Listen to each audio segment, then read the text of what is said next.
disgusting and amazing at the same time. I just love the 0-0-0-0. Anyway, let's jump into Group A, Ollie. Okay. And before we were kind of touching on it prior to this, but before we actually talk about the nitty-gritty of Group A and all the groups in the group stages of the Libertadores, the second round of fixtures, what did you have any kind of overarching thoughts from this round of fixtures? Because I thought, first of all, it's another great round of games, you know, in terms of goals, in terms of highlights and, unbelievable clashes. I think it was another really, really fantastic round of fixtures. And also one of my big takeaways, which I saw in match day 1, but also match day 2, is even though the big RG boys won, some of the performances from these big Brazilian clubs, there is a gulf between the two. And it's so hard, even at this early stage of the tournament, to not see a big Brazilian side winning it. I mean, Flamengo and Palmeiras already have set down huge markers, I think. And then you also look at, obviously, Sao Paulo and Inter to a lesser extent, and some of the other Brazilian sides in this second tier. But Palmeiras and Flamengo right from the off, I just don't think Boca and River are anywhere close to those two sides. The only reason I would potentially say that either Boca or River can get at those two sides is because, well, when particularly you look at Boca, they're built on, again, that defensive foundation. And to get past one of these big Brazilian sides, you're going to need that because you're not going to be able to outgun either of those two teams that you mentioned in particular. But then you look at the way, it was a huge result this week for Inter bouncing back as well after such a disappointing start to the tournament. There's plenty of quality elsewhere. I mean, Sao Paulo still looked like one of the best sides in this tournament as well. They were so good last week, probably the best looking team in terms of the style of football they played last week, and they lived up to that again this week. So, and it's something we've been worried about, the gulf between Brazilian football and everybody else on the continent, let alone the gulf between the rest of the continent and the big two nations, Argentina and Brazil. And that is starting to show on this in this competition already this year. But look, the travel, the outside influences that can happen, the managerial movements and player movements that are going to take place. I mean, I was looking at Defensor Justicia's side. They've got a few of their key players who were on the score sheet this week who are going to be gone potentially in June because of it's a loan-based side at the moment. There are going to be some key players that end up moving on at some point in the next 6 months. And that's going to throw a real spanner in the works. If you catch the eye in South America, people in Europe might start looking at Gabi Gol again, for instance. I think the amazing thing to me, going across all of these group games, we had 1-0-0. Yeah. Cerro Porteño, right? Yeah. Which is pretty insane for the number of games that we have every single week. 16 games and only one ends up being goalless. Yeah. Yeah, no, it was really good. Let's dive into Group A then, Ollie. Palmeiras, the defending champions, 5, Independiente del Valle 0. Kind of off pod before this, Ollie was talking about, you can see you got the IDV shirt here, and he was saying, now you watched the whole game and you watched it towards the end, even towards the end of that game. I mean, we know how good Palmeiras are, but I think it's just a further demonstration of that. Yeah, IDV were poor, they made errors, but Palmeiras were just so impressive. And for me, when you look at, not to immediately be creating comparisons with Boca and River, but when you look at Boca and River, you look at maybe 2 or 3 players that are standout players that could make things happen. But then when you look at Palmeiras and Flamengo, there's just so many footballers. I mean, it's literally the bloated nature and the quality of that squad is just amazing. I mean, Ronnie scored, Patrick de Paula, Luis Adriano, Ronnie scored a brace. They got so much quality. That's not even mentioning, Gabriel Menino and all these other players that didn't even play. So there is so much quality in the side, this Palmeiras side. I guess what you could say this year, Ollie, is hopefully we see them, score more goals and just be even more free-flowing, not just in the group stages, but in the knockout stages as well. Well, that was last year with Palmeiras. There were some impressive results against lesser opposition in perhaps the group stage, certainly the early part of the knockout stage, but really they had one great performance against decent opposition. Yeah. Now, after we've been giving Independiente del Valle the big one, for 2 years almost, basically, on this podcast, they came a cropper. And they came a cropper because of Palmeiras' quality that they've got in that side. You mentioned all of those names. I mean, okay, I've got a stat on Ronnie, right? Who I think last year was player of the tournament, in my opinion, the best. He might be one of probably the best footballer in the Copa Libertadores at this moment in time. If you listen to this stat, So since his debut in the Libertadores for Palmeiras, no player has participated in more goals directly in the Libertadores. 16 in total, 7 goals and 9 assists. It's quite incredible how good he is at playing both the goal-scoring role and being that creative spark. And if you're Independiente del Valle, you make 3 cataclysmic errors defensively. I mean, the youngster William Pacho, the 19-year-old, has 2 balls like run under his foot, basically leading to two of the first 2 goals. Pejerano has a mistake as well in the build-up to the first goal as well. There were poor errors from Independiente del Valle side that switched formation as well, going to 4 at the back, perhaps to try and bolster things up when they looked so good with a back 3 and the roaming wing-backs. They didn't have Ortiz, of course. Brian Montenegro, the ex-Olympia player, comes in to help lead the line instead, who has goals in him. He's a good forward in the Libertadores, but considering the way that Ortiz has started this tournament, you would rather have him in the starting 11. And yeah, they got picked apart. They had chances themselves. I mean, it was still such an open game. As a neutral, the entertainment value there was so high. But Palmeiras just were unstoppable. And that second goal from Ronnie. Oh, yeah, it's quality. That ball in with Victor pace Luis, isn't it, I think? and a first-time finish that goes into the roof of the net. Even though it's close range, it just looks spectacular. It was awesome.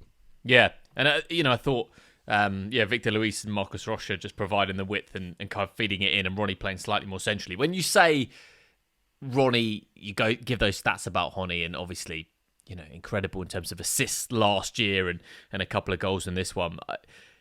He very well may be the best player in the tournament again this year. I was thinking of similar players. I don't think on their day Bruno Henrique or Sebastian Villa are a million miles behind him, to be honest. No, not at all. In terms of individual quality, I guess they're a little bit different, maybe in the sense that Villa's more of an individual, and Bruno Henrique is similar to Ronnie in that goals and assists, and he sort of ties everything together really nicely. But listen, Ronnie, I mean, he's 25 years of age. Ollie, I mean, can Palmeiras keep him? Well, they keep him this year. Yeah, definitely they keep him this year. Just because there's too much turmoil, and I don't think he's leaving this year. But I also don't understand, again, why these Brazilian clubs have got the money to pay these players fairly well. It's not like you're going from an Ecuadorian side to somewhere like Ghent, like we saw with Preciado has done. He's gone there to get European football and to get the money, but you can be part of, again, something very special at Palmeiras, be on a great wage as well, set yourself out as being one of the best players in South American football, and be a legend at that club and potentially lead them to great things, because it's really easy to be reactive in the Copa Libertadores from one week to the next, but Palmeiras this week showed us exactly what we thought about them at times last year and going into this tournament, considering they've kept the bulk of the squad. This is a team that's going to compete for this title again this year. Yeah, absolutely. So Palmeiras, 2 wins from 2, scored 8 goals in 2 games, looking very, very strong indeed. Elsewhere in Group A, Defensa y Justicia 3, Universitario 0. A really good performance from Defensa y Justicia. It was funny watching Becca Sese on the touchline. I mean, he is really, really pumped up. Also, the mask around the neck, which is it's something that you see a lot of anyway, like in Europe or whatever, but in South America they seem to have absolutely mastered it, because they're supposed to wear it outdoors, whereas we don't really have that in London or whatever. Yeah. So they've got it on, but the mask around the neck's just big, and Becca Sese, he's all over that. But Defensa Justicia, really impressive. Walter Bow with a couple of goals, looked good. Pizzini scored the other. They look very well placed to qualify. Yeah, they do. We saw in their first game against Independiente del Valle, they can play great football, even though they barely had the ball in that first game.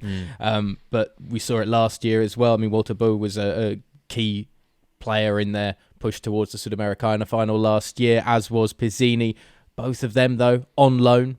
One from Boca, Pizzini on loan from Independiente. He will be going back in July at the moment. We still haven't seen Brian Romero play either, who was the top goal scorer in the Sudamericana last year, but he's another loan player that I think is going to be going back to Independiente come the middle of this year rather than the end of this year. However, I think Walter Bow is here until the end of this calendar year. So there's still a lot of uncertainty around Defensa y Justicia and the squad they're going to then bring in to potentially the knockout stages or the CONMEBOL Sudamericana, depending on where they finish in this group. I think what we've realised is that Universitario are way off the pace in Group A compared to those around them. I mean, it's so tough for them. Being back in the Libertadores once again, and you get drawn with 3 excellent footballing sides that are a good watch. Play football as what we, I guess, say is the right way. Sure. And they just seem destined to be finishing 4th in this group, I'm afraid. Yeah, no, it was always going to be tough for them. It's a really tricky Group A. Also impressed by Nahuel Gallardo for Defensa Justicia, and you were talking about loan players, Ollie, and I was just checking there to make sure he hadn't been signed by Defensa Justicia, but he is on loan from River. And of course, you'll recognise the surname, and Nahuel Gallardo's the son of Marcelo Gallardo. Oh, Jesus, Marcelo Gallardo doesn't look old enough to have a 22-year-old son, does he? Absolutely mad. But he was really impressive, Ollie. Really, really impressive on the left-hand side. They kind of played with those 2 wing-backs, and he looked very lively, and he assist for Bo's first goal, and he really caught the eye. What about the penalty technique from Walter Bo? Loved it. Yeah, loved the eyes. I know you're a stickler for the penalty techniques. What I don't like is the million-step run-up. Okay, I don't like that, and I don't like the shuffle. I don't like the million-step run-up. I do like the Jimmy Floyd Hasselbank, the kind of the 3. The walking pace run up, and what I liked about that from Walter Bo is that his eyes are on the goalkeeper the whole time. Yeah, it's really impressive to me. It's that kind of game of bluff and tucks it away. Love that pen. In fact, there were some good pens this week. There were some good pens. I've got some more penalties to bring up later on, but yeah, I was interested as a stickler, as I say, for penalty technique. What you thought? Yeah, very cool and calm from 12 yards. Very impressive. I mean, it could have been slightly different. Federico Alonso, when he hit the bar in the first half, that could have been a bit more of a game changer for Universitario. They needed to get something early in these games on the road to feel like they're in them. Otherwise, they just, this week at least, looked like they were well out of it after 25 minutes or so. And that leaves, in terms of Group A, Ollie, Palmeiras, 2 wins from 2, 6 points. They're obviously very well placed to finish top. Defensa Justicia, 4 points from 2 games. I mean, I think IDV, I know they've just got a point from their opening 2 games. They're still in this. There's still 4 games to play in the group, Ollie, in terms of the fixtures next week. IDV at home against the Universitario on the 5th of May. Got to win that one, the Ecuadorians. Yeah, I mean, there's no shame in IDV losing at Palmeiras. Mm-hmm. It's more the margin of defeat that's the problem. But yeah, no, still right in this group. It is Defensa Justicia, though, and IDV from the looks of it, that will battle it out for that last spot to go through second in the group. I can't see Palmeiras, if they continue this level of performance, or if they can maintain this and capitalise on mistakes. Because it's going to be nervous playing this side as well, because if you make any small error, they're going to pick you off. You're under so much pressure defensively on the ball, particularly at times when they decide to operate in that high press. So, yeah, IDV is still very much in this. Whoever drops into the Sudamericana from this group, it's going to be a really fun watch, and potentially one that could go on and win it. And I think as well for Defensa Justicia, just finally, bringing back Beca Sese, one of the smartest managerial decisions that you can make. Because obviously Beca Sese took them up into the top flight of Argentinian football, got them where they were, and then Crespo came in, took them on after Beca Sese went to Racing. So to bring back that guy, it's just a guy that knows the club, and I think it helps to acclimatise with the situation again and can breed early success than a manager that perhaps hasn't been there for any amount of time, doesn't know the club, and then gets a bit lost and confused with what he wants to do with that side. Yeah. Let's talk about Group B. Internacional 4, Deportivo Táchira 0. A really important result for Inter, Ollie, after losing against Always Ready last time out in Group B. It actually puts them top of the table because the result elsewhere was Olympia 2, Always Ready 1. Let's talk about Inter then. I mean, Deportivo Táchira, that they weren't very impressive, but Inter took their chances. I know you talk about Patrick quite a lot in the past, and when he shows up, he really makes a big difference for Inter. Thiago Gallardo scored, Victor Cuesta, and then Yuri Alberto, who he's a player. I think he must be 20, 21. He's pretty young. I like him a lot. I know he hit the bar last week, and he was quite impressive with his overall play. And then he scored one, and then he could have scored another. And he just looks, he's got a little burst of pace, very creative in the final third. I think he could be a really good player for Inter this year.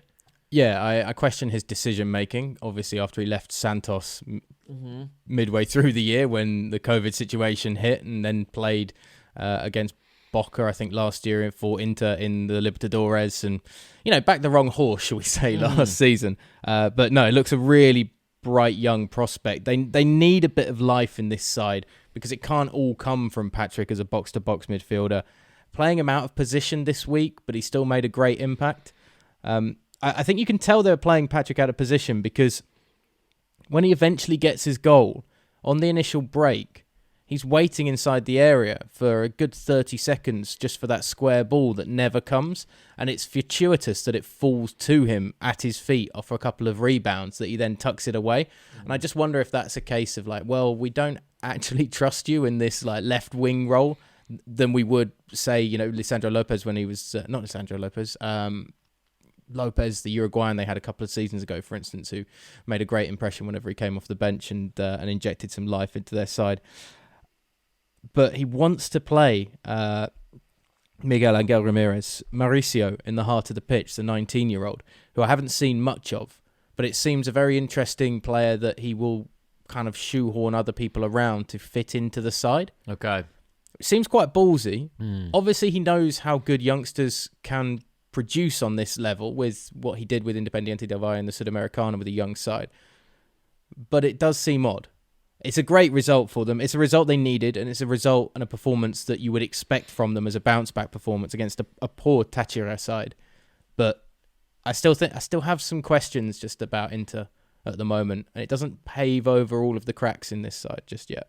No, I mean, it's in many ways, it's not the strongest Group B. Well, the other game, Ollie, Olympia 2, always ready. 1, I mean, Olympia came into this after losing last week and already had 3 points on the board after beating Inter. Olympia winning 2-1. I mean, always ready took the lead. Diego Polenta's own goal after 64 minutes. And then Olympia just had a very good kind of end to the match, and Roque Santa Cruz equalised to make it 1 apiece, and then Ortiz popped up with a winner 10 minutes from time. Always ready had a good chance at the end, actually, but couldn't take it. Yeah, I mean, it's a really big result for the Paraguayans, who, of course, got massive history in this competition, 3-time winners. Roque Santa Cruz, 39 years of age, and really part of a theme, Ollie, this week, and presumably a theme that we'll see throughout the group stages, of veteran strikers with a past in Europe coming back and still managing to find goal-scoring form in the Libertadores. I mean, Roque Santa Cruz is on the upper age bracket of that at 39. But, Carlos Tevez, 37. We'll talk about Hulk and Fred later, and Borgesio and all these players, mid-30s upwards. It's a real theme, and it's always a... I said this to you in the week, and you said, yeah, it's a great theme, isn't it? Of those veteran strikers coming back and banging in the goals again. Yeah, I'm unsure if it is a great theme for us as fans. I love seeing, Roque Santa Cruz getting on the score sheet at 39. I mean, it's staggering. It's awesome. We'll talk about Maxi Rodriguez and the Sudamericana. Yeah, I was going to say, you think 39's old? Yeah. We'll talk about that. Fred, Hulk, etc. You listed the names off. I do wonder if it's good for South American football in terms of, will people look at it and be like, well, look, Fred can still walk through defences at 37 years of age, kind of thing. Does it shine a glowing light on the calibre of defences? But you can't take quality from the feet. You lose pace. But, Dimitar Berbatov could still control a ball right until the very end and find a vital touch. And if you can play that walking football a la Damian Diaz, yeah, then you can still do it. And they just need Roque Santa Cruz to be there to pounce on opportunities like he got in the end, coming off the bench and scoring. There's still a lot to like about Always Ready, though. Mm-hmm. I feel. Marco Overo, again, who I picked up last week, is just a nasty forward to deal with, like a pit bull, like a little terrier, and the best name in South American football because it's so un-South American, Harold Cummings. yeah. Hitting the post early on. Yeah, I mean, I looked at that Harold Cummings. I mean, Jesus, Scottish ancestry, surely. That's Coronation Street sort of name, that, isn't it? But just on the kind of veteran strikers thing, I think isn't that just. It is what it is in South American football. In terms of individuals, you're always looking at two things. You're looking at the young player coming through and how quickly is he going to be snapped up. So you look at the players like late teens, early 20s, and then you look at the complete other end of the spectrum. at the players that are returning after having their spell in Europe or whatever and going back to boyhood clubs or certainly to their home countries where their families are and stuff like that. So when you look at individuals, that's what you get really. The young talent and the returning veteran, everything in the middle has kind of found their career level at a club like that, you know? Yeah, and look, I think it's quite fun when you can see somebody, as I say, that's that old, that anybody else, in European football, we think 33, shouldn't he be hanging up the boots soon? It's like, mate, Kevin Nolan, you got plenty of years left on your playing days. Don't worry about that. Get yourself off to Deportivo Táchira. They need some sort of steely midfielder to prevent losses like they had against Inter this week. Yeah, it's when a striker's 33 or 34 in Europe, you can get away with calling him a veteran in kind of highlights or commentary or something like that. But you can't really, I don't think. He's got to be over 35 in South American football to be. That's when the back end of the career starts. Yeah, I think so. Okay. 32, 33 is still a whippersnapper, yeah, really. Absolutely. What have you learnt in this game at 32 years of age? Let me tell you, when you hit 37, that's when the experience really comes in. Big time. So in terms of Group B, how it sits after 2 match days, Ollie, everyone's on 3 points. So it's a wide open. Inter a top on goal difference, always ready in second place. And the games to come next week, well, a big one. Inter at home against Olympia and always ready at home against Deportivo Táchira. But it's could be anyone to go through. Do we forgive slow starts in these groups at the moment? For instance, do we believe more now what we've seen from Inter this week on home soil as opposed to what we saw Inter a week ago? And where does our kind of form guide lie? Do we look at what we expected going in, how they started, or how they are at this point? Because after 2 games, it's really difficult to get a read on any of these sides, basically. Well, I think you can't qualify after 2 games. You can definitely put yourself in a position. We'll talk about Santos in a little moment, but you can put yourself in a position where you almost can't qualify, or certainly where that third group game becomes must win. Santos are going to finding themselves in. So yeah, I think you probably need one more match. As soon as you get to group stage, get to the halfway point, and you've got 3 group games under your belt, then I think you really can tell who's what's what. Game day 4 is the one, isn't it? Game day 4, depending on the position you're in, you really know then where you're actually lying at that point. That's usually where Gashada and River just yawn and think, okay, we should probably get going now. We should pick up the 3 points here. Yeah. Group C, Wilson. It's a really interesting group. And this week we had Boca Juniors 2, Santos 0, and Barcelona 4, the strongest 0. Let's talk about Boca against Santos first of all. Just how quickly things can change. We talked about Santos's, what's kind of happened to them since reaching the final of the Libertadores in January, which is so recent. The boss has gone, Soteldo's gone. They've lost 2 from 2 in the Libertadores. All of a sudden, it's a mess. 2 bosses have gone. Yeah. Ariel Holan's gone now as well. And apparently he was Didn't under last pressure. Yeah. Pressure builds very quickly in Brazilian football, I think. It's a nightmare situation for any manager. And it wasn't disastrous. They looked really good in the qualifying rounds. I mean, regional tournament may not be going as well as they want it to, but what would you rather have? A promising start in the Libertadores or this? And you can't say that getting beaten by this Barcelona side, particularly when what we see this week of another equally good performance by them, is such a disastrous thing, particularly in the conditions as well. You've got to take that into account. So it's all changed. Just another annoying fact for you, Windsor. Since his debut in the competition, Jefferson Soteldo has created more chances for Santos, 39 in 16 games, than anybody else in the club. Mourinho is second with 16 in 13 games. How big does that show the loss of Jefferson Soteldo when everybody talks about Mourinho? Huge.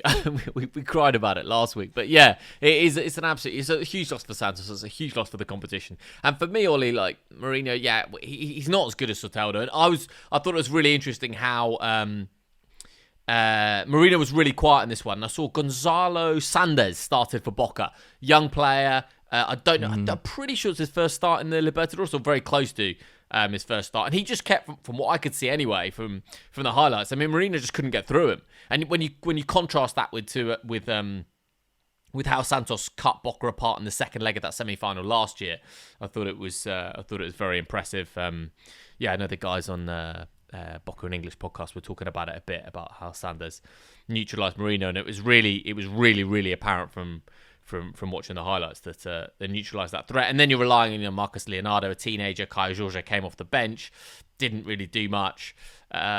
It's just odd to see so much change so quickly for Santos. First ever start for Boca for the youngster. Santos, yeah. Yeah. I mean, quite incredible. Like not even in the league or anything like that, and he steps in and completely suffocates a player that has been given so much hype over the last 12 to 18 months. I mean, I wasn't that impressed either with Marcus Leonardo. I mean, Boca just wrapped him up, really. He had a penalty shout early on. I don't know what you think about the incident between he and Lisandro Lopez. That is definitely controversial to Santos fans, for sure. It wasn't a penalty for me. Okay. Yeah, it's not a penalty. But I like him. He gets in those kind of positions because he's so nippy, isn't he, and so quick. But again, I mean, you're putting so much weight on a teenage footballer, which I think is really difficult. This Boca side, Ollie. So Pavon started as well. So you got the front three of Sebastian Fischer, Carlos Tevez, who's playing more centrally, and Pavon as well. And they were dangerous. I mean, Santos were poor at the back, but they were dangerous. The two centre-backs, as long as Izquierdos and Lopez play, Boca are they're not conceding many goals, are they? It doesn't mean they win the Libertadores, it doesn't mean, but they're just not conceding many goals. So it is there, and I know that Boca fans have spoken about the fullback position as being problematic actually over the last couple of years, and they've chopped and changed with Fabra and Buffarini and lots of other options. So perhaps Sanders coming in there and playing well, certainly defensive. No, it's the joke we had last year, which was Emmanuel Mas was like patient zero in Argentina for COVID because we were reading the Twitter feeds or something, and his name kept on cropping up, but it was nothing to do with COVID. But it was like, let's jump to conclusions here and be like, Mas has brought it into the country. Oh no! But he wasn't playing either in this game. Another fullback that's been in and out in this Boca side over the last year or so. Yeah. Yeah, Hara as well. I mean, Franco Soldano didn't start, so there's a sort of a positive. So played with 11 men. So nice. They actually played with 11 men. Cavani's not going to Boca, it seems, Ollie. He's going to stay at Manchester United. Heartbreaking. Yeah. They don't need an Edison Cavani. They just need you add a top striker to this side. It is such a different proposition. Let's talk momentarily about Sebastian Fischer and how good he could be and how good he is. I mentioned earlier he's a bit different to Bruno Henrique and Honi because he's not so much of a team player, I don't think. He's more of an individual asset. We were so disappointed by him in the semi-final against Santos last year. Just didn't really do anything. But on his day, he scored a great goal last week. Scored the winning goal for Boca last week, didn't he? And was really impressive in this game. And I do think that he is as good as anyone, really, in the competition. When you see him like that, when you see him finishing like that, Tevez slipped him in really nicely, actually, for his goal in this one. But yeah, I mean, Sebastian Fischer, I think if he can play well throughout the whole tournament, there's no reason why he can't reach those Bruno Henrique levels in 2019 or the Honi levels in 2020. I think having Tevez playing those balls through. You know, Tevez isn't the out-and-out centre forward. We've known that for a long time. All the talk last year was Tevez needs another front man ahead of him. Now, Fischer isn't going to be that player. But when they play teams that they can hit on the counter-attack quickly like that and there's space in behind the defence, that's when the Tevez-Fischer relationship really pays off because Fischer is so quick and so good at making that run from the left-hand side at midfield and then just curving it down through the centre of the pitch, which is what it eventually led to his goal, just sticking just to the left of centre in the left channel and tucks it away. I mean, there's a reason why I picked him to be my top scorer after Soteldo because he does provide that threat. Now, if teams sit back, and that's what Santos did to a great extent in the semi-finals last year, that's when, without the space, he gets a bit more suffocated. And he needs an out-and-out centre-forward to then support him in that way, to hold up play, to maybe be more of a target man inside the area, which Juan Chope, you feel, could have and arguably should have been that last year when he was healthy and could come back. So Fischer is certainly still the spearhead of this side. Everybody can talk about Tevez as much as they want. And he is the creator at times. He is the architect. He got his goal as well. First time he's scored and assisted in the Libertadores since 2016. But Fischer is the man who's going to make this attack tick. And they've got everything behind them to be so solid still. It's just working out that final third of the field. And if they can manipulate Vija and find new ways to use him as well. I mean, they still a side, I think, that aren't out of the realms of winning this competition despite the big displays from the Brazilians. Yeah, I agree. And I think Tevez now, I think it's 93 goals for Boca, which doesn't actually feel that many, but I think he's the top 10. He snuck into the top 10 Boca all-time goal scorers this week. Because of that rotation they have in all the squads, isn't it? I mean, great to have Pavon back as well. He just provides a bit more after his time, obviously, in America last year with the Galaxy. Which I didn't really hear much about him impressing in Major League Soccer, to be honest. But it looked really good. It was a good front three from Boca this week, and something that was definitely absent last season in that style. And obviously not playing with two up front as well, like they did last year. Might be a way forward for them this season. And listen, Miguel Angel Russo, he knows how to win it with Boca Juniors. So we'll see what happens later on in the tournament. The other game, Ollie, Barcelona 4, the strongest 0. I mean, Santos and the strongest haven't scored a goal in their opening 2 games for a start. So Barcelona and Boca looking very much dominant in the group with 2 wins from 2. This is the Barcelona side we thought we were getting in last year's tournament after seeing them so impressive in qualification. Carlos Garces looks very dangerous as kind of focal point to their attacks.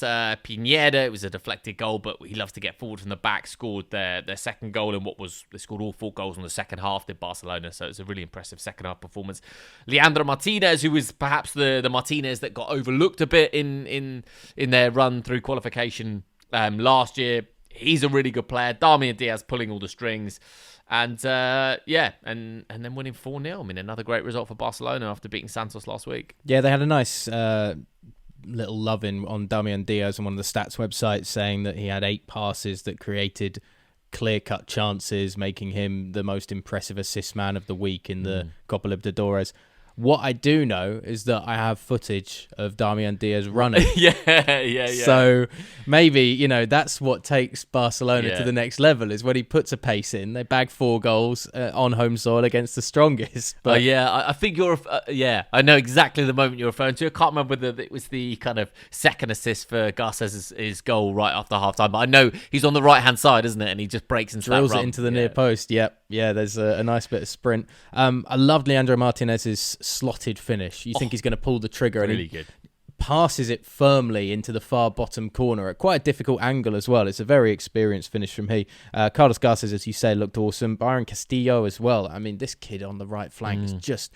He and Pineda. And Pineda's goal looks great because of the deflection. And yes, it's a deflection, but it does look fantastic the way it loops over the keeper. But those two just love to bomb forward and support the attacks. And Castillo, I'd be surprised if he's at Barcelona for much longer if one of the bigger sides around... I mean, I know River Plate are stacked at the moment at right-back position with Vigo waiting in the wings as well, but there will be somebody that will fancy him. And Boca, they could do with a really good right-back and left-back, arguably, if they're still rotating around. That'd be somebody to go and pick up if they can scrap the money from somewhere. They're not paying it for Cavani, so... Sure. But Barca were awesome. What's changed from last year and this year? Yeah, I also think there's a couple of players that we've spoken about, but you don't hear too much about maybe. Pina Torres, I think, is a really good player who holds in the centre of the park. And the goalkeeper, Javier Baray, he's really, really good as well. I mean, they haven't conceded a goal at Barcelona in the first 2 games, and he's a really good keeper. So what's changed? I don't know, to be honest. I mean, it's the same manager. It's still Fabian Bustos. Yeah. It's everything we saw last season in the qualifying rounds. It's, as you say, it's the side we were expecting. I think it's important to say it is against the strongest Bolivian football, difficult on the road, generally considered whipping boys when they come to your town. But the big ones, I mean, they play Boca next week on the 4th of May. I think we'll know, we'll certainly know after that. Exactly in Guayaquil, Ecuador, how good Barcelona are, maybe.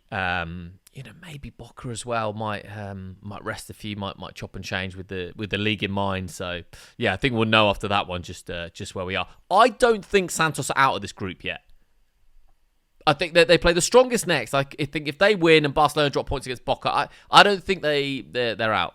Barcelona and Boca could end up hitting each other quite negatively, sure when they end up taking on each other. And if Santos can get into some sort of form and rhythm, it's whether they can find that, though. That's the big difference. I wouldn't say they're definitely not out of the group. We're 2 games in. You can't say anybody's really out of the groups at the moment, especially if you're a big side that's got a solid squad that's still got good players in it from last year. But yeah, I'd say it's far tougher when you see what Boca and Barcelona have done in their opening games. Boca, by the way, first team to ever reach 25 victories against Brazilian clubs in the Libertadores. The only team with over 20 as well. Oh, that's a good start to combine with their, what was it last week? Their first win in Bolivia in 51 years or something like that. Yeah. In against the strongest. Dropping all the knowledge bombs on this on this one. Very nice. So yeah, Barcelona and Boca currently placed as the top 2 in Group C. Group D. Let's start with River Plate 2, Junior 1. River, after drawing away at Fluminense last week, pick up their first win in the group stages. It wasn't, from what I saw of it, wasn't a particularly impressive performance from River. Hector Martinez, the young defender, opened the scoring, and then Julian Alvarez, who is very much the kind of next big thing at River. Some people thought the breakthrough would come in 2020. Let's hope we see it in 2021. I know Joel has kind of eulogized about him and says that really, they're expecting really big things of Julian Alvarez. So be interested to see how he progresses, especially with Suarez not involved at the moment for River. And it's a really good goal from Alvarez as well to make it 2-0, and then Miguel Borja scores right at the death. But Junior had chances in the game, actually, and River weren't totally comprehensive at all. We don't expect them to be in the group stages, but yeah. I thought Palavecino as well. I know Pete was talking about how lots expected of him coming into this River side. Was impressive, and Nico de la Cruz played quite well. Borre was quiet, but River ultimately with the 3 points. Penalty.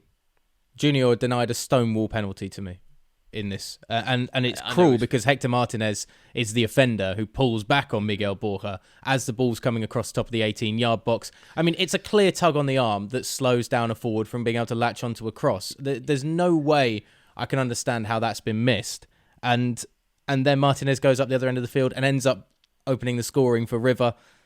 Julian Alvarez, I mean, kind of had that breakout last year. 5 goals in the Libertadores, and a lot of them from substitute appearances. And I remember we had the discussion of why isn't Gallardo playing him in the latter parts of the tournament. Didn't see him, did we? Didn't get involved at all.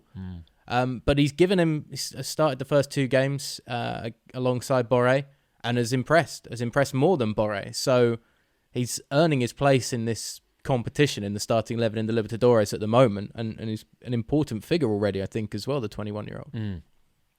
Yeah, definitely. I mean, I just love there's no VAR, of course, in the group stages of the Copa Libertadores, so I love. And you know what? The world keeps spinning, Ollie. How long until that changes, though? I mean, probably next year. No, really. I mean, how long can you keep it up? I mean, it's so difficult to implement, though, in some of the stadiums in the far-flung reaches of South America, though. And I don't think that tournaments should have it in certain parts of the tournament and not in other parts as well. I mean, you still do that in England. When the FA Cup, it's a joke. There's VAR in that game. There isn't VAR in that game. I don't know how they're doing it. Yeah, it's strange. Are you saying there are problems in football and the organisational setup from time to time? Only in English, though. Only when the organisational setup try and get too involved in the game. If you just leave the game alone, it's fine. Elsewhere, Santa Fe 1, Fluminense 2, and a couple of goals for Fred in that one. Ollie, we talk about veteran strikers, and you talk about not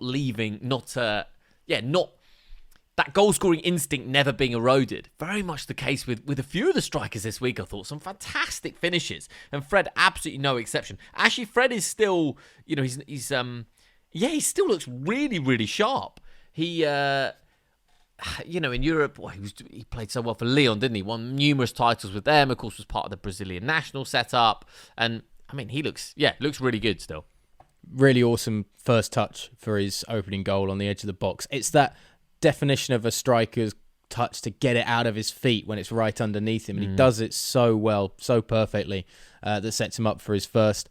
I mean, again, we've waxed lyrical about the elder statesman, but the youngster as well, Kaiki, excuse me, looked so up for it. Yeah. And you know what? I'm really enjoying the fact that he's got his big move already. He knows he's leaving. He's not going to be at this club after the next few months, but he's busting a gut for a minute. He's not phoning this in and being like, "Oh, I'm off to Europe now, lads. Don't worry about it." Which sounds like it's ludicrous to say and to be pleased about. But in the modern day game of football, you could see that being something that a young player would easily humans do. Being humans. Yeah. Like, that's part of it. Doesn't matter. I'm going to get paid in Europe. It's all good. What's he doing going to Manchester City at 70? What's the point? You know what I mean? But you're not even nearly going to play football. Is he going to get a chance? No. They're basically buying him in case he ends up massively fulfills this hyperbolic potential, and then maybe, Ollie, he'll get in the squad in 4 or 5 years' time. So, even if you put money to one side, I mean, I guess you could say the experience of being part of that kind of setup and amazing training facilities. And surely you loan him back to Fluminense immediately and do that, because what maybe. Do you want to have this guy playing in the EFL Trophy on Tuesday nights in front of no one when we didn't have COVID restrictions, taking on and no discredit to League One and League Two sides, but Gillingham and those sorts of teams, when surely he's going to be tested more and stretched and be able to develop in a scenario that's more comfortable to him if he's staying in Brazil a bit longer, or if you're going to put him in the first team and really involve him with Manchester City. But if you've got that kind of asset, do you say, just get him here, get him, with his English lessons 3 times a week, get him involved in the under-19 setup, make him part of the football club, and then if we want to use him when he's 22, we will? I assumed South American, Spanish and Portuguese were the main languages at Manchester City, to be honest. So the English languages aren't really that useful. But I can completely understand that idea. I just, as you say, I think it will be a shame to see him lining up at Highbury Stadium against Rotherham in an EFL Trophy game next season on a really cold Tuesday night or something like that. He will be cold as well, yeah. It is going to be a shock to the system. Yeah. So at the end of 2 match days in Group D, Fluminense and River both with 4 points. It's hard to see the Colombians, I think, Ollie. Yeah, they created a lot of chances. Marcus Felipe had a really good game between the posts, actually made some great saves for Fluminense to ensure they got away with all 3 points in the end. But one right at the end as well, really, really impressive, yeah. Unless things change fairly dramatically in terms of their results, it's going to be tough. I think them and Junior are very similar in their football and the level they're at, and I think we've already seen that River and Fluminense are just that little bit better, even when River may well be going at a canter to start the group stage. Mm-hmm. Group E, Mr. Wilson. The results this week were Racing 2, Sporting Cristal 1, and Sao Paulo 2, Rentistas 0. Should we start with Sao Paulo 2, Rentistas 0? Let's start with the Brazilians, who just look as good as they did last week, really. I mean, credit to Rentistas, who surprised us a week ago, being able to pick up a draw in their first ever Libertadores outing, and were very good. But I do think that perhaps Sao Paulo, once again, just made it look very easy for a lot of it. Yeah. I thought we spoke about Rentistas getting making their debut in the competition, and even though Racing scored late, they'll be pleased with a point and that kind of thing. But you sensed at the time that it was actually a really big deal that they didn't pick up all 3 points and that Racing pinched a point at the end, because it's going to be tough for them. And yeah, Sao Paulo really, really impressive. 75% possession. Yeah, they were dominant. Yeah, Dani Alves looks way better for them when I see him now than he did previously. A great penalty, but from Ronaldo right at the end. One of many fantastic penalties this week. And yeah, this underneath that Flamengo Palmeiras double header of top sides, and I think they are the 2 best sides in the competition by a mile. You've got this kind of second tier of Brazilian sides, and Sao Paulo are very much part of that. Yeah, there were a couple of moments that were a little edgy for them. The Bruno Alves leg out that upended Franco Perez, and no penalty was given. And again, I was very surprised, considering it looked like there was contact, even though Franco Perez seemed to make a meal out of it. Rentistas were far better in the second half, and created more chances just to keep Sao Paulo on their toes. But for the majority of the game, you didn't feel there was ever going to be a chance of Rentistas getting 2 goals back, even if they were able to scrape 1. They could have had more as well, the Brazilians. There's one opportunity when Luciano closed down a clearance from a goalkeeper, and And if he looks up, he sees Pablo there in acres of space and an empty net, and instead he goes for goal himself and ends up fluffing the chance, and that would have given them an earlier breakthrough than they already did. Yeah, they look like they're playing with 6 or 7 up front at times as well. They're just mobbing the 18-yard box at every set piece, and whenever they come through on the counter-attack, everybody look like they just want to get their names on the score sheet. It's kind of a joy to watch, but it's like car crash football. You're asking against a bigger and better side to get completely destroyed on the counter-attack. Boca would make a mockery of a team that played against them like that if you commit that many bodies forward. Sebastian Visha's got so much room going the other way. But look, let it continue. It's really fun to watch. Yeah. And the other match was Racing 2, Sporting Cristal 1. Racing, of course, coming into this one after a 1-1 draw against Rentistas last time out. And Racing opened the leads. It was Juan Cáceres, the young defender who actually scored last week, and he seems to have a bit of a goal-scoring instinct. Opened the scoring here, and then Christopher Gonzalez equalised for Sporting Cristal, and Thomas Chancalay scored another late goal for Racing. Not quite as late this time around, but he got the winner for them, Ollie. So, I mean, it's a good win for Racing. Yeah, Chancalay better with the ball at his feet, but seems to be able to do it with his head as well off the bench and getting that late winner. The sending off Lucas Orban, just a horrible challenge. Yeah, it's just stupid as well. How do you lead an aerial challenge with your elbow and knee? Like the knee into the spine looked really ugly. It's the forearm that gets him sent off, though. Yeah, I think. But I think it's the knee that does more damage to the player that he clatters. Probably. Because the forearm's kind of just around the neck. It's like, and you see guys make a meal of that. But then the knee follows through middle of the lower back, and you see it on the slow-mo replay of it's being like, first contact, ow, second contact, for fuck's sake, man. And he comes that, it's not one of those where his arm's up just because he's trying to create some leverage either, is it? No. You know, it's the downward movement of the forearm. And, you know, there's no VAR, so all he needs to make sure is that if he wants to do that, he just needs to make sure does it while the referee's not looking, right? But he does it right in sight of him. Crazy moment, really. Yeah, Marcus Riquelme's layoff for the equaliser for Sporting Cristal was really nice, but it's a good win for Racing.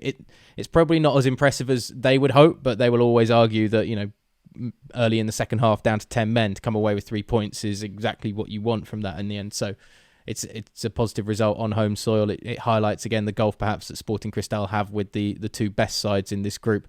And then Rentistas, look, they're still lingering around. They might cause problems for Racing at the end of this group stage. Yeah, I mean, I think they showed in the game last week that they can match them. And this Racing side aren't so good that I think in the remaining 4 games, I don't think they're going to win 3 or 4 of them. Sao Paulo might, but I don't think Racing will. So from that perspective, I think that second place in this group is still very much up for grabs.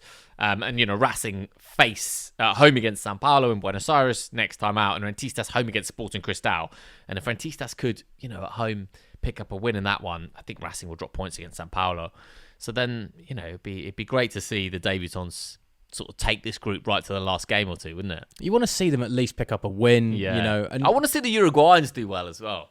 Yeah, well, you come to my neck of the woods, and we'll talk about that later on this afternoon, mate. Okay. Sao Paulo, top of Group E with 2 wins from 2, and Racing second with 4 points.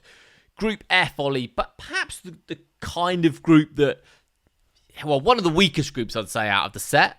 In terms of this week, there was, what can you say about Nacional 4, Atlético Nacional 4? There's plenty to pick apart. The two sides trading 8 goals. It was an absolute thriller, the kind of Copa Libertadores game that you just love. But, I mean, real disappointment for Nacional of Uruguay, to be leading 4-2 and to be hauled back right at the end with 2 goals from the Colombians. We could talk about Gonzalo Burguesio's hat-trick, which makes him the second oldest player to score a hat-trick in Copa Libertadores history.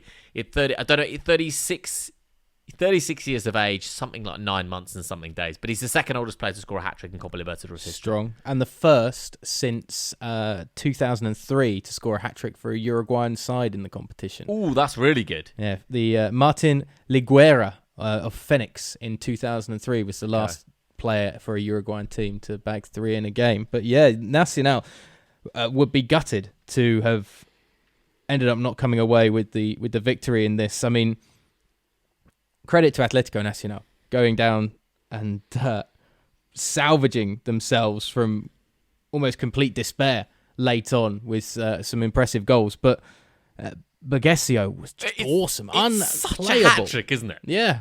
It's such a hat-trick. That first touch where he's... it's just quality as well. And the bullet headers as well. It's an amazing hat-trick. The header from the set piece is like... I mean, it's a great ball in. I will say, Atletico Nacional defensively looked disastrous. They looked fun going forward. And in the build-up for the Andres Andrade goal, their second just before half-time, which was immediately replied 2 minutes later in first half stoppage time by Nacional. But the back heel to the ball on the overlap that's then drilled in low, and eventually a little bit of good fortune, it falls to Andrade. But Atletico Nacional looked like a really fun... we have heard a lot about Colombian sides being great going forward and great attacking football. And was it last week or a couple of weeks ago we were talking about like the cocaine football days of Colombian football? And I mean, this kind of was exactly like that. It's all just, let's go forward, let's just get everything forward, get back defensively. Nah, forget that. We just got to keep going forward and find goals. And it salvaged a point for them in the end. It was an unbelievable game of football. Yeah, it was a lot of fun. And but at 4-2, the own goal to make it 4-3, Ollie, from Orejuela, wasn't it? Yeah. He gets himself... it's not an own goal that he had to make contact with it. He's just kind of backpedaling, and it's just really, really messy as it loops inside the penalty area. Orejuela gets himself in a real mess. Don't think the goalkeeper covers himself in glory either. And that, to bring it back to 4-3, just gives Atletico Nacional the bit of impetus. I mean, how about Barrera and Andrade, though, in terms of their form through qualification and into the early stages of the groups? I mean, both really, really exciting. Of course, you've got Duque as the kind of central point to that attack. But, both are absolutely flying. Yeah, it's, as I say, it's kamikaze football. They're just, it's all about bagging goals and seeing how many you can get in, and it's really fun and exciting. I don't think it's going to give you a long tenure in this competition necessarily, but in this group, like a shootout is probably what you're going to end up needing to get past the likes of either Nacional or Católica, who look like the weaker of all the sides at the moment in this group, and then Argentina's juniors are. Every Argentinian, and we know a few Argentinian kind of football experts, all of them said they're going to really struggle, not only in this group, but in this tournament. They're playing some really nice football. The first goal they create in their 2-0 victory over Católica is, the through ball down to the right channel and the space, and then the vision by Sandoval on the pullback to find Christian Florentin. Absolutely awesome. I mean... a real treasure and surprise, the first two performances from Argentina's juniors. The win over Nacional was impressive. This victory was even more so impressive, though, on the road against Católica. 2-0 victories, haven't conceded a goal so far. 6 points from 2. I mean, they're kind of in control of Group F, which is a bit mad, really. Is the fixing because of the Maradona tunnel? Yeah, I mean, I don't know. They just, I think they played really well. They played really well too. But it for me, it's just not a good group, and it's quite open. I get nervous every time I see Mr. Wilson twitching. There's an array of audio and technical and visual equipment. Wilson's all over, the puppet master. Pulling the strings. Yeah, it's a great setup. From the elevated GoPro setup. That's where I pull the strings from. He knows.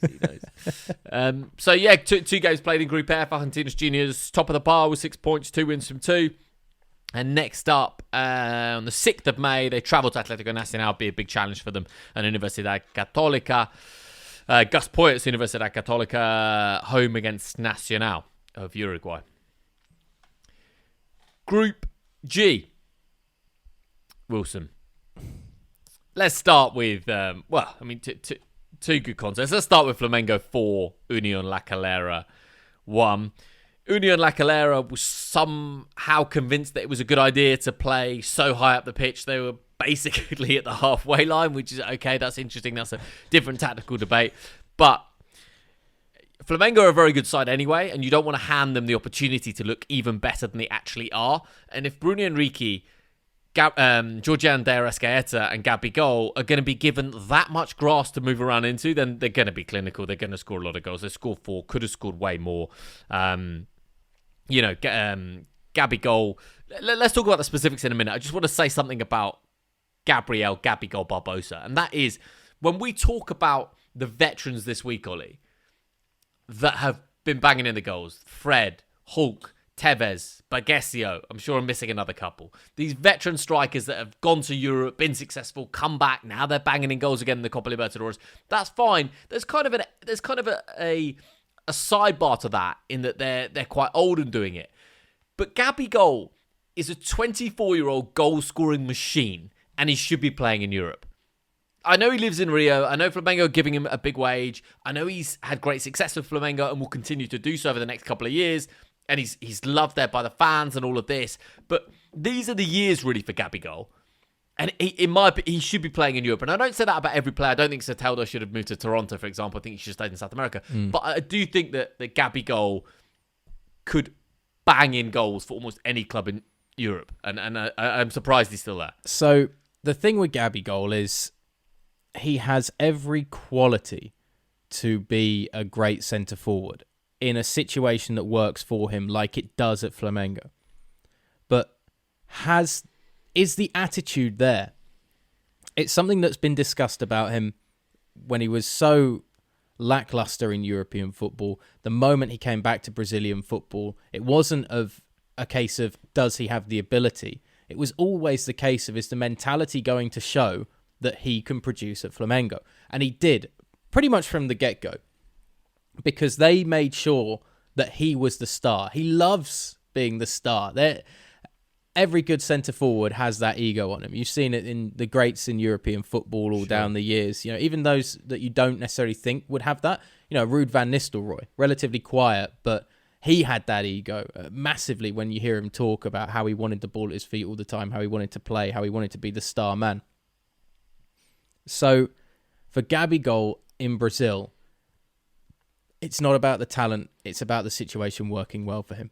So don't change that, because as soon as you change that, as soon as you drop him back into European football, I fear that the ego will be there and he won't feel he gets the respect or maybe the attention that he deserves.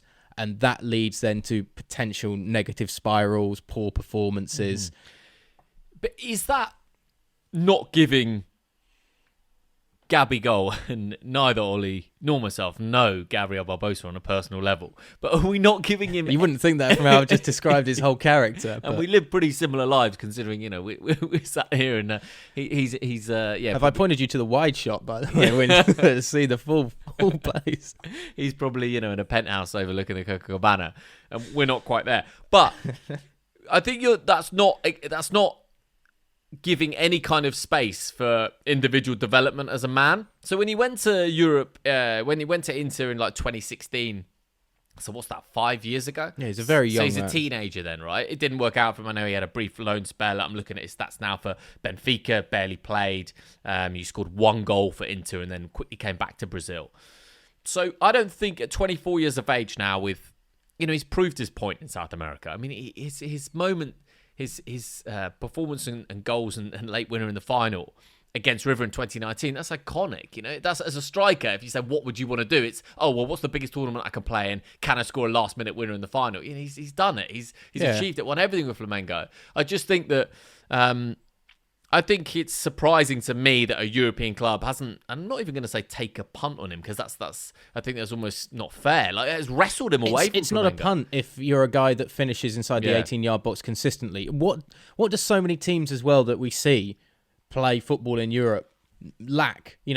Barcelona created and Spain created the false number 9 and all this kind of mess. But really, what every single side wants is a guy that can provide 20 to 25 goals a season. Yeah. That's all you want. Goals win games. If you've got somebody that provides that and you can get the service to him, that's all you need. Romelu Lukaku, exactly the same. United couldn't provide for him, goes to Inter, he starts smashing them in because he's a finisher.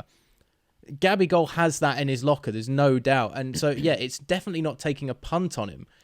But because of the blemish on the record, and I think it's right, you should look at it as players and men and people can develop, particularly from 19 to 25. That's a huge developmental stage of your adult life in learning how you deal with adversity, how you get to grips with things. Is it worth the punt yet, though? And how much would it take to get him out of Flamengo, right? As well?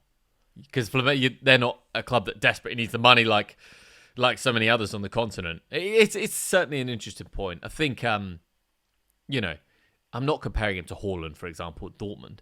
But it's because I don't think he's got the same physicality, and I don't, you know. Gabi Gol's in the box, in the 18-yard box only. Haaland does more across the field. Yeah, but he's still a. Oh, he's a great finisher. Yeah, Haaland is very essence like just a finisher. So I'm not saying he could play at that level, but yeah, I find it slightly surprising, and I think yeah. What level then? What sort of caliber team do you think? Because again, you have to take would you sacrifice being in potentially fighting for the Libertadores every year to be scrapping to maybe make the Europa League with a side, you know, like a Sampdoria in Italy or a Fiorentina, or are you thinking grander, slightly more Champions League ambitions type sides? But I think the point is here that as well is that he can go to a mid-tier Italian side, a mid-tier side in any of Europe's top 5 leagues, but South American football is always going to be there for him, Ollie. What I'm trying to say, I think, is that he can look at Hulk and Fred and Tevez and 20 years on his age, and think, okay, I could stay here now, but also I can go away for 10 years and kind of, you know, maybe not have the most successful career in Europe, but really test myself for the next 5-10 years in Europe. I can come back to Europe when I'm 33, 34, and I've still got 5 great years of playing. He'll be a Libertadores club when he's 33, 34, 35, no problem. So I guess what I'm saying is that this is his window, really, to go at 24. So it'd be interesting to see how that one goes. I mean, De Arrascaeta scored the winning goal against Vélez last week. I bet he couldn't believe the space he had to score his goal against Union La Calera after Bruno Henrique just slipped him through. And it did just look to me like Flamengo had so much space. It was crazy. Gabi Gol gets a brace. But we need to talk about Pedro's goal, Ollie. 5 minutes from time. And Pedro, this is an example of how good Flamengo's squad is. Talked last week about how they've retained the vast majority of that group of players from 2019. And Pedro is a player that we didn't talk about too much, right? 23 years of age, was always kind of on the fringes, spent a few million on him, but he scores a really, for me, it's the best goal of the round. Scores an amazing goal inside the penalty area. Just kind of shimmies and slaloms. And what I really like about it is the way De Arrascaeta almost takes the ball off him. And he just nudges. He just has a little right arm. They're so close together. And Pedro, who, you know, Jorge De Arrascaeta is, you know, one of Flamengo's key players. And he just pushes with his right arm De Arrascaeta off the ball. And I really like that arrogance, really like that confidence. Tucks at home. Shows how much quality Flamengo have got. Do you think if it's not against Union La Calera and they're not 3-1 up, that Arrascaeta is allowing himself to be pushed off the ball in that way? If they're desperate for a goal and it's maybe 1-1 or something. Do you remember is it Michael Owen pushing Paul Scholes off the ball in '98 against Argentina? I mean, I'm not comparing the two, but I think it's Michael Owen's. He doesn't quite push him off the ball, but it's Michael Owen's solo goal against Argentina, and Scholes is about to take it, and he finishes anyway. But it's a great goal from Pedro. Flamengo looked dominant, scored 3 goals against Vélez last week, scored 4 this time around, you know, similar to Palmeiras, just scoring goals for fun at the moment, and comfortable 3 points. What can you say about Union La Calera? What better sides than them, Ollie, are going to go to the Maracanã this year and get battered, but it doesn't help if you play that high up the pitch, does it? Yeah, and they're playing, Flamengo are playing with half a back four as well in this game, and they created very few chances. Mauricio Isla, who only played twice in the Libertadores last year. One of those was in the 5-0 loss to Independiente del Valle when the squad was stretched, and the other one filling in against Racing. And the new boy, Bruno Viana, as well, who hasn't obviously got up to speed in chemistry with Willian Arau just yet as a centre-back pairing. So the fact that Flamengo conceded in the manner that they did, getting beaten over the top and behind, I mean, that can happen when you're playing with 2 of your starting back 4 against a side in the Libertadores, but it's not a great side for Union La Calera. You don't learn anything from this game except that Flamengo is still a very good team, basically. Liga de Quito against Vélez Sarsfield, though, I think you learn that Liga de Quito can bounce back from adversity and frustration in their first game. They were awesome to watch. I was just wondering, though, Johan Julio, do you remember there were the 2 Julio boys in the kind of leading the front 4 for Liga de Quito over the last couple of years? And Johan Julio's still at the club, but not featuring this year. Okay. Which it seems like just a lost opportunity for somebody that was so good sitting off a centre forward. Yeah. Particularly a week ago. I mean, it didn't matter too much with their 3-1 victory over Vélez, and a Vélez side that tried to give as good as they got, but just didn't get the breaks in front of goal, it felt like. So this highlights the scrap for that second spot in the group this game. and that although it's a hefty margin of defeat, I think eventually for Vélez Sarsfield, take into the account the altitude and everything like that, and on the road, I think there's actually not much between these two sides, and the battle for second place can be wide open from this point on. Yeah, it's going to be really tight. Liga de Quito, they've just got some elements to them which I just really like. Obviously, apart from the fact they're playing Quito. Pablo Repeto, I don't know whether you saw much of him pottering around on the touchline, Ollie, but because it's raining, he's got this combination. He's got this, the manager with an umbrella look. It's a really, really tough one to pull off, right? I mean, ask Steve McLaren. Of course, that iconic in if you follow kind of English football, the English national team, the Wally and a Brolly, Steve McLaren. It's a really tough one to pull off. I think you could probably pull it off if you're like a Carlo Ancelotti or someone. I don't know. You can't be an animated manager with an umbrella, and that's what Pablo Repeto was. He was just racing up and down the touchline. He hadn't altered anything to do with his like gesticulation or energy, but at the same time, he's carrying this umbrella around, and it just looks really silly to me. But his side did him proud, played really well. Martinez Borja's always going to score goals. Zanino got the other. One player to look out for, Ollie. Keep an eye on Jordi Alcivar. Like, really good player in the centre of the park for Liga de Quito. Just a kind of clever, languid style. I was impressed by him. And as you say, second spot in that group is going to be a really, really interesting one. Fourth time Liga de Quito have scored 3 or more goals against an Argentinian side. They are the side who have done that the most number of times in the Copa Libertadores, and they've done it to 4 different Argentinian teams. Can you name those 4 teams? Say it again. So they've scored 3 or more goals 4 times against Argentinian sides in the Libertadores, and they're the team that's done it the most. So they've done it against Vélez this week. Who are the other 3 different teams? Well, do I just play the odds and think of Argentine sides that are in the Libertadores so much? I mean, is it in recent memory, or is this scrolling back 60s and 70s? This is scrolling all the way through the years, yeah. Okay.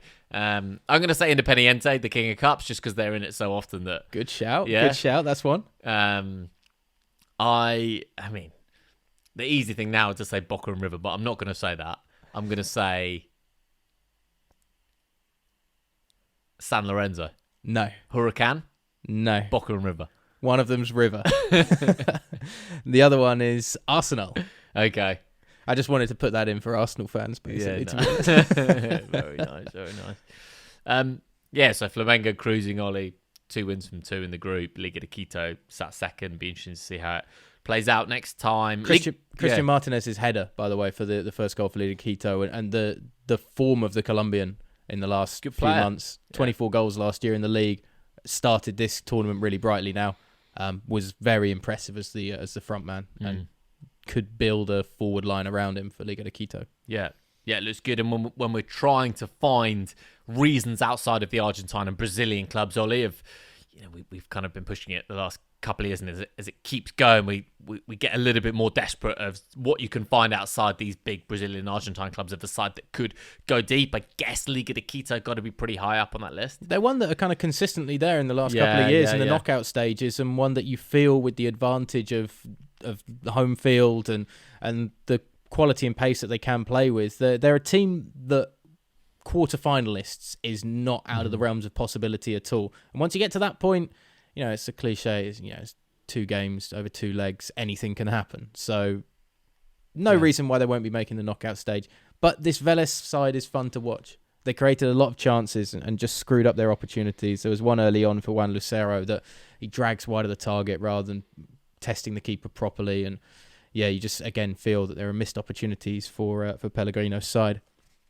I'd almost rather stay talking about this group than Group H, to be honest, because it's like, isn't it such an anti-climax? We start with Group A, and then it all just starts to trickle down in the end to Group H. Sure. I mean, let's whiz past then the only 0-0 of the 16 games this week. Ollie, Cerro Porteño 0, Deportivo La Guaira 0. I mean, not too much to say. I don't think, unless you got some. I've got one thing to say. Hit me. Deportivo La Guaira didn't have a single shot in this game at all. Not on target, not even attempted.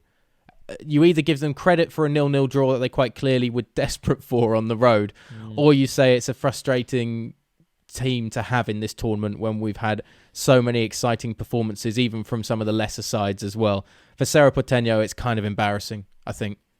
I mean, it's not just kind of embarrassing, it's very embarrassing. for a club of their level that have been so good in this tournament for a number of years and regard themselves in such high esteem in Paraguayan football. But if you said to Cerro Porteño, you got 2 games, first away at América de Cali, second at home against Deportivo La Guaira, and you get 4 points from them, be top of the group, then they'll be they'll take it. But yeah, obviously they didn't create much, and it's pretty poor around. Atletico Mineiro 2, América de Cali 1. Good win for the Brazilians. Much better, more entertaining game to finish off with. Yeah, I mean, look, the last of the old survivors, Hulk, coming on off the bench and scoring and getting 2, 1 from the penalty spot. And Atletico Mineiro don't still look like the side that some people said they were going to be. Solid is how I think they look rather than exceptional. Kind of frustrating considering both you and I are big fans of Nacho Fernandez and that move to Atletico Mineiro, and you just wonder why. Yeah. Because you're not playing in that exciting a side, really. Same with Matias Saracho, to be honest, after his move last year. Yeah, I agree with you with Nacho Fernandez. I mean, it wasn't very impressive the back end of his time at River. And so, I mean, I know he's essentially gone there for money, and I don't mean that in a derogatory way, because he's totally entitled to it at his age to get that kind of really big contract. But yeah, he hasn't really excelled so far, and it's difficult, as you say, because it's not really the kind of fluid passing side that he's used to perhaps at River. But anyway, Atletico Mineiro with the win. Hulk with a couple of goals. Hulk's is not as old as I thought he would be. It's only because he's been around for so long, I guess, right? Because I was like, Fred 37, that checks out. Tevez 37, that's right. Some of the other Rocket Santa Cruz been around forever. What's Hulk, 34? Yeah, something like that. Okay. So still, it's still life in him. He could be playing in Europe and you wouldn't necessarily say, oh, he's completely done and dusted. It'd be like, all right, is this the last year coming up, maybe, Hulk? But even in Europe, he played for Zenit and Porto. He never really... Fred was more on my radar, I think, because that great run with Leon and obviously the other players as well. But Hulk, I don't really remember any great moments from him in Europe. Kind of faded into slight obscurity after the success with Porto, I think. Yeah. And it was more the performances and being around the national team that kept him in such high regard and in fans' focus, I imagine.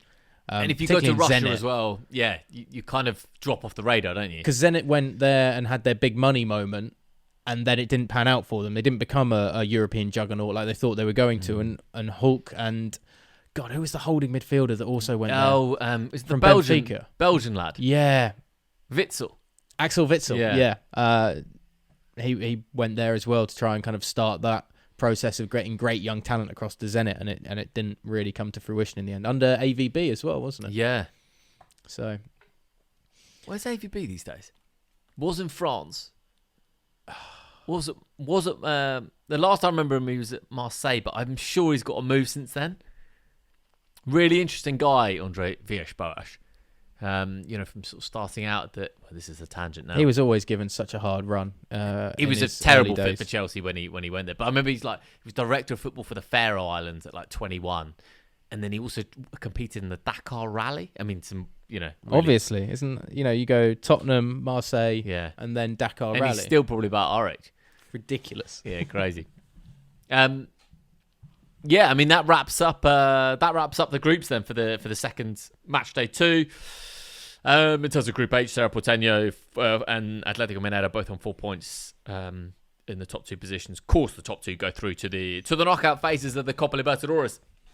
Ollie, it was another great round of fixtures, mate. Awesome. So glad that the English football seasons are kind of coming to a close at the moment, and this is going to continue at least through until the end of May, and then we have to take a break.